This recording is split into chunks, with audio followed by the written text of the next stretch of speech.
नमस्कार प्यारे बच्चों। आज हम सभी लोग महाकवि नागार्जुन के द्वारा रचित यह दंतुरित मुस्कान नामक कविता के अभ्यास कार्य का अध्ययन करेंगे। बच्चे की दंतुरित मुस्कान का कवि के मन पर क्या प्रभाव पड़ता है? कवि उस बच्चे की दंतुरित मुस्कान से अंदर तक आह्लादित हो जाता है, प्रसन्न हो जाता है। उसके मन में जो निराशा रहती है वह निराशा दूर हो जाती है और एक आशा का संचार उसके मन में होता है। उसे लगता है उस मुस्कान ने कवि में एक नए जीवन का संचार कर दिया है। उसे लगता है कि वह उस बच्चे की सुंदरता को देखकर धन्य हो गया है।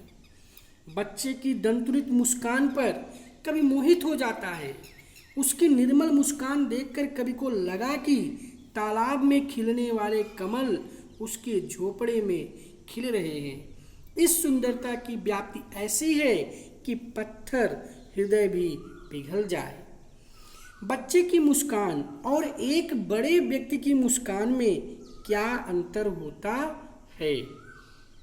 बच्चे की मुस्कान और एक बड़े व्यक्ति की मुस्कान में क्या अंतर होता है?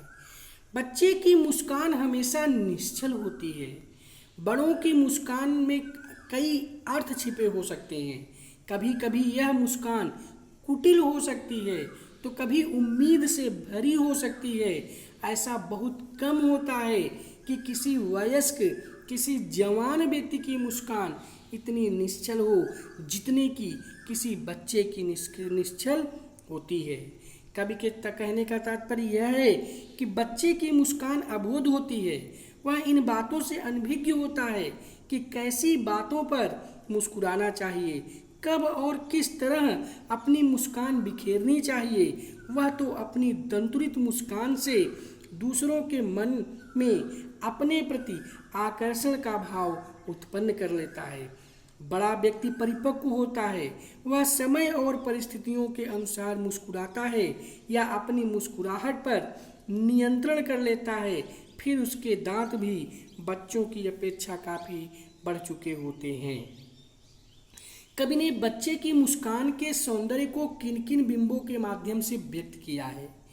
कवि ने बच्चे की मुस्कान के सौंदर्य को विभिन्न प्रकार से व्यक्त किया है। जैसे बच्चों की मुस्कान प्राणदायिनी अर्थात प्राणों को देने वाली है। निराशा में डूबे हुए व्यक्ति के मन में आशा का संचार करने वाली है। कमल के फूल के समान है जो तालाब को छोड़ करके कवि की झोपड़ी में आकर के खिल गए हैं। इत्यादि बिंबों का प्रयोग कवि नागार्जुन ने बच्चे की मोहनी मुस्कान के सौंदर्य के रूप में किया है। कवि ने बच्चे की मुस्कान के सौंदर्य को किन किन बिंबों के माध्यम से व्यक्त किया है? ठीक, कवि ने बच्चे की मुस्कान के सौंदर्य को व्यक्त करने के लिए प्राणदायी, कमल के फूल इत्यादि बिंबों का प्रयोग किया है। भाव स्पष्ट कीजिए। छोड़कर तालाब मेरी झोपड़ी में खिल रहे जलजात। बच्चे के धूल धूसरित गालों को देखकर कवि को लगता है कि तालाब को छोड़कर कमल का फूल उसकी झोपड़ी में खिल गया हो। छू गया तुमसे कि झरने लग पड़े शेफालिका के फूल, बांस था कि बबूल। कवि को ऐसा लगता है कि उस बच्चे के निश्चल चेहरे में वह जादू है जो उसको छू लेने से बांस या बबूल से भी शेफालिका के फूल झरने लगते हैं। कवि का कहने का तात्पर्य यह है कि बच्चों की दंतुरित मुस्कान नैसर्गिक होती है।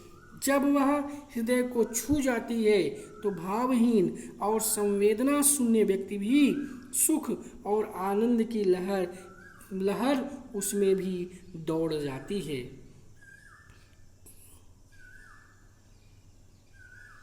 इस तरह से प्यारे बच्चों, हम लोगों ने यह दंतुरित मुस्कान नामक कविता के अभ्यास कार्य का अध्ययन किया। आज के लिए बस इतना ही। धन्यवाद। नमस्कार।